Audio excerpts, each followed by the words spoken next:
بسم الله الرحمن الرحيم. مشاهدينا السلام عليكم ورحمة الله وبركاته، وأهلا بكم في هذه الحلقة التي نتناول فيها كيف تناولت وسائل الإعلام الغربية لاستضافة قطر وهي بلد مسلم لكأس العالم، واستضافة روسيا منذ 4 سنوات لكأس العالم وهي بلد مسيحي من الدرجة الثانية، يعني أوروبيين شرقيين مسيحيين بيض.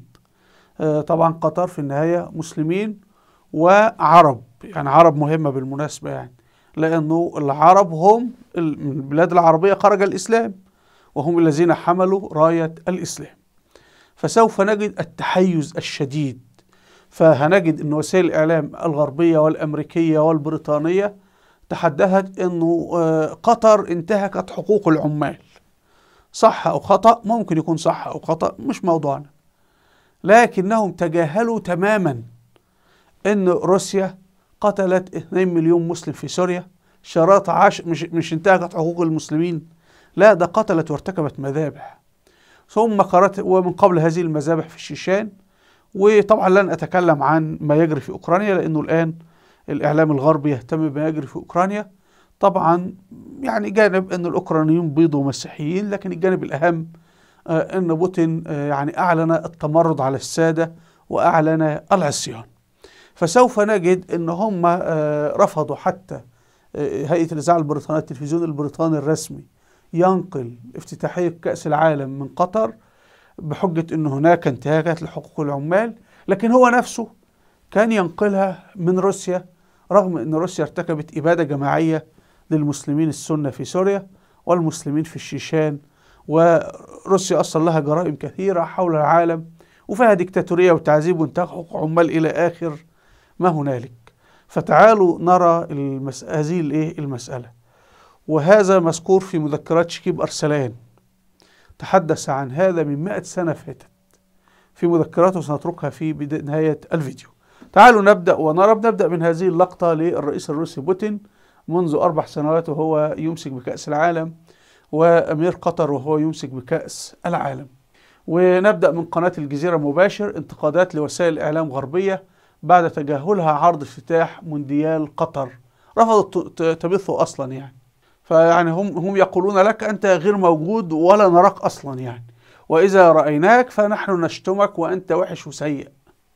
وفي تفاصيل الخبر أنه هيئة الإذاعة البريطانية BBC تجاهلت عرض حفل افتتاح كأس العالم للمرة الأولى بسبب وجوده في قطر اللي هي بلد مسلم.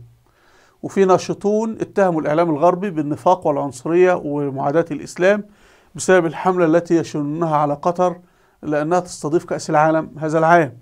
بل إن هيئة الإذاعة البريطانية طبعا تجاهلت الحدث بأكمله كأنه لم يحدث أصلا، وأخذت تنتقد حقوق العمال في قطر وتتحدث عن الفساد في الفيفا وتناقش حظر المثلية الجنسية في قطر.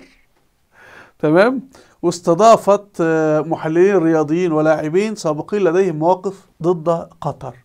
طب يا جماعة، المجازر اللي ارتكبتها روسيا ولا شيء.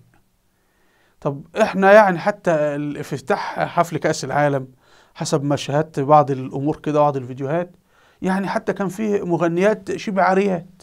مريم فارس كانت عارية تماما، ورغم ذلك لم يعجب الإعلام الغربي. يعني النسوان قلعت بلابيص وغنوا ورقصوا وخلاص. أصبحت يعني أنت لما تشوف المغنيات اللي رقصوا في افتتاح كأس العالم لا تعرف إن كنا عربيات ولا أوروبيات ولا مثليات ولا الواطيات ولا غير ذلك، يعني ما تعرفش. يعني رغم ذلك الإعلام الغربي لا يعجبه. طب ماذا نفعل يعني؟ طيب تعالوا نكمل. هنا حضراتكم BBC الإنجليزية، أنا اخترتها طبعا، دي ترجمة جوجل، لكن هذه BBC الإنجليزية ليست العربية. كل التغطية سلبية. يعني مثلا قطر تحظر المشروبات الكحولية في ملاعب كأس العالم، ودي مسألة أمنية يعني وليست مسألة دينية، لأن أصلا قطر جرى فتح محلات خمور كثيرة يعني، لكن بيجري حظرها لأنه ممكن يحصل اشتباكات وقتل. وبعدين أنت لما المشجعين يشربوا خمور ويبدأوا يضربوا في بعض بالسكاكين والمطاوي وتيجي الشرطة القطرية تلقي القبض عليهم، فسوف يقول لك الشرطة القطرية انتهكت حقوقنا ويعمل لك وش بقى، وهم يعني لن يتقبلوا منك أي شيء أصلا. فالصح فقطر حظرت الخمور حول الملعب يعني، وجرى حظر الشارات الخاصة بالشذوذ الجنسي، لأنه ممكن تحدث اشتباكات مع مشجعين، لأنه أنت في بيئة إسلامية وهذه الأمور فممكن تحدث. يعني أنا أعتقد الحظر الأسباب أمنية يعني. المهم أيضا هنا مثلا تحقيق كاتبين كيف حصل قطر على استضافة كأس العالم. وطبعا التحقيق يا جماعة باللغة الإنجليزية أن جرى دفع رشاوى إلى آخره، وأنتم تشاهدون الحملة الممنهجة منذ فترة طويلة.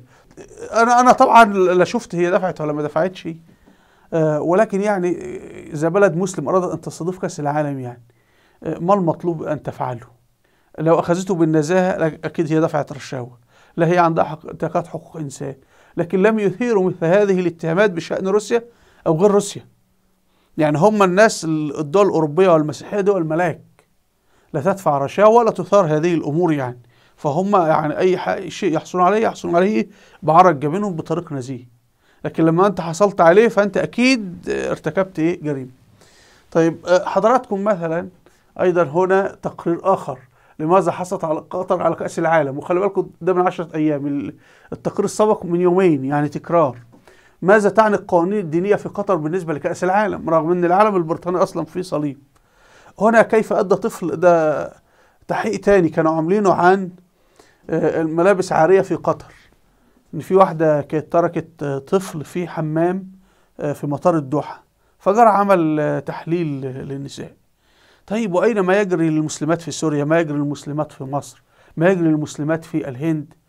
تجد ولا شيء خالص. فيعني الشرطة القطرية لم تغتصب أي امرأة ولا حاجة يعني.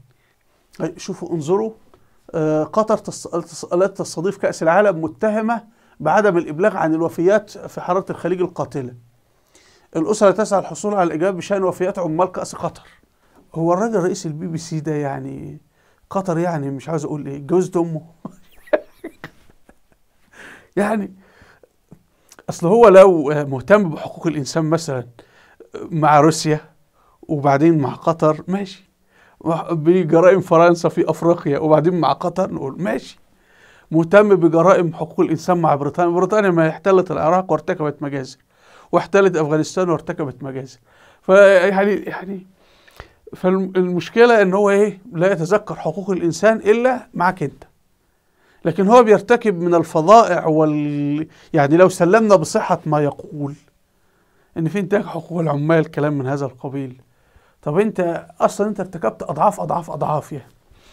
طيب كشف تحقيق عن وفاة عمال كأس العالم وحملة، يعني مثلا ده قبل 7 أيام، قبل 6 أيام، قبل 5 أشهر، يعني شغالين ده أمر. والفيديوهات دي مش فيديوهات، دي أفلام يعني فيها جهد ضخم يعني.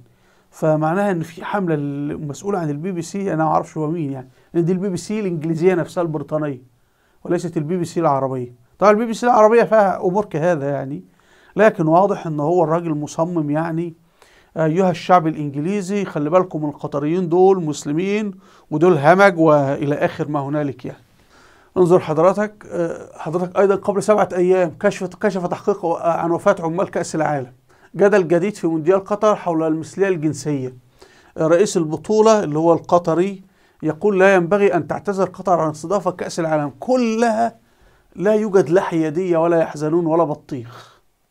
انظروا حضراتكم في صحيفة ذا وول ستريت جورنال الأمريكية، قطر تنطلق كأس العالم بمقاعد فارغة وخالية من الهزيمة، وإن قطر اتهزمت يعني، وإن المدرجات فارغة ومفيش لعيب مفيش جمهور أصلا.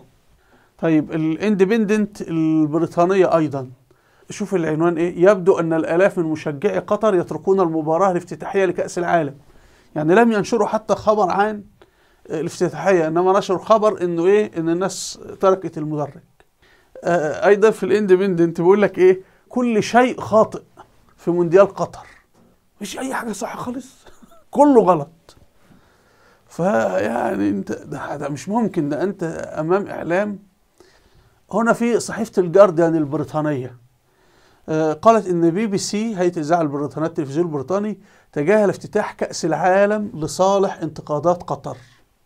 هنا الدكتور أحمد موفق زيدان كتب على تويتر الإعلامي كتب يوم كانت حلب تباد بقصف طيران المجرم بوتين، ويوم كان الإيغور المسلمين يقتلون ويسجنون على أيدي حكومة الصين، كانت البي بي سي التلفزيون البريطاني ينقل افتتاحيات مونديال كأس العالم من روسيا. بالأمس انحازت لعنصريتها ورفضت بث افتتاحية مونديال قطر 2022 لتنحاز اتهامات الأقلية لقطر فيما يتعلق بأكاذيب حقوق العمال. هنا في صحيفة الجارديان البريطانية قالت إن البي بي سي التلفزيون البريطاني تجاهل افتتاح كأس العالم لصالح انتقادات قطر، وإن التغطية ركزت على معاملة العمال المهاجرين والمثليين والفساد في الفيفا، إن الفيفا يعني أخذ رشاوى كي تعقد في قطر الكأس يعني.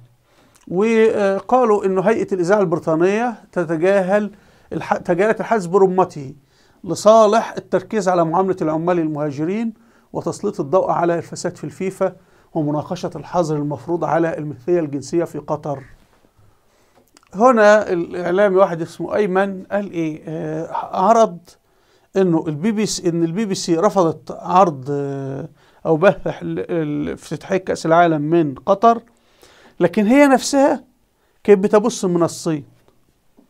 الألعاب الأولمبية في الشتاء ده منذ عدة شهور، رغم أن الصين بتعتقل 2 مليون مسلم وبتغتصب مسلمات، بل الصين بتقوم بعمليات جراحية بتنزع عيون للمسلمين وبتأخذ الأعضاء الداخلية ويجري بيعها، بيع الكلى والقرنية وهذه الأعضاء، وأطفال المسلمين الذين جرى خطفهم وتعذيبهم.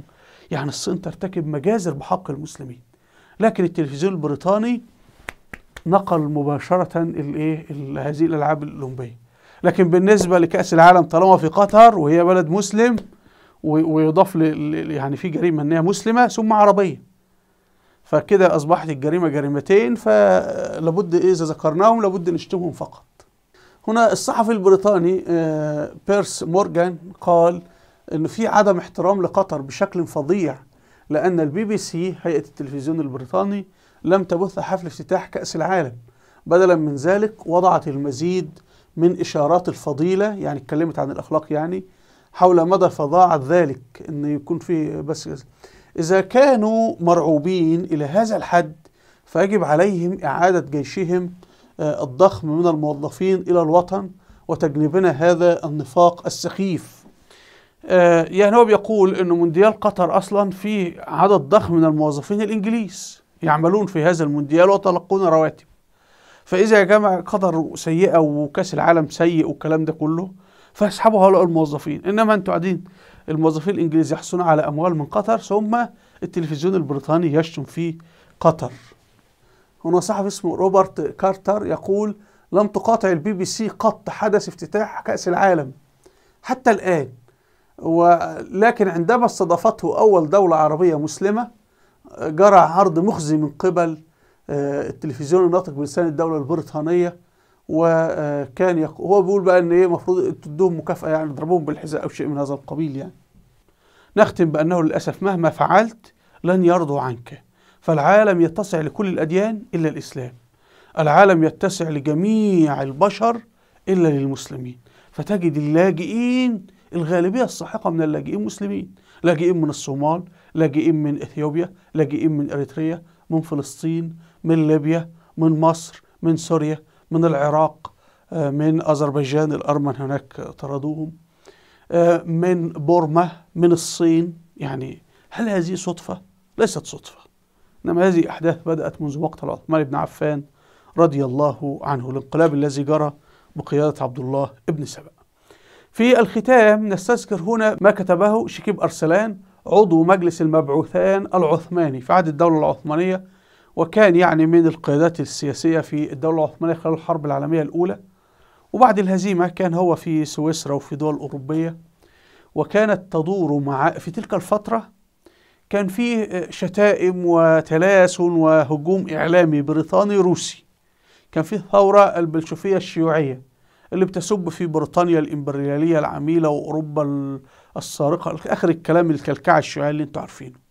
فيقول في تلك الفترة الروس قتلوا أنور باشا. أنور باشا قائد جيش المسلمين في آسيا الوسطى، وكان من قبل وزير الدفاع في الدولة العثمانية خلال الحرب العالمية الأولى، ومن قبل هو اللي أسس المقاومة الليبية ضد الاحتلال الإيطالي اللي هيرث بعد ذلك فيها عمر المختار رحمهم الله. فالروس قتلوا أنور باشا، فيقول: كنت في فندق في أوروبا، فلما جاءت الصحف بهذا الخبر، فإذا بكل الأوروبيين الذين كانوا يلعنون روسيا ويلعنون الاتحاد السوفيتي إذا بهم يفرحون ويهللون. فيقول: فتعجبت أنهم يعني انشرحوا وانبسطوا لانتصار عدوهم الروسي، عدوهم روسيا عدوتهم، انتصار عدوهم الروسي على أنور باشا لمجرد أنه مسلم. أرجو مشاهدينا أن تكون الصورة قد وضحت. وفي الختام أتركنا مذكرات شكيب أرسلان أرجو الاستماع إليها، لأن هي بتغطي فترة مهمة من تحول العالم، وهو كان في الدولة العثمانية وكان في أوروبا في تلك الفترة، فهو رجل موسوعي حقيقة يعني. أرجو الاستماع إلى مذكراته. إنها في فيديوهات على اليوتيوب أرجو مشاهدتها. أسفل الفيديو رابط صفحاتي على الفيسبوك وتويتر، ورابط قناتي على التليجرام أرجو الاشتراك فيها. هنا قائمة فيديوهات الوثائقية التاريخية أرجو أن تشاهدوها الأمات في مجال التاريخ. أرجو منكم الاشتراك في القناة بالضغط على هذا الزر. وإلى اللقاء، والسلام عليكم ورحمة الله وبركاته.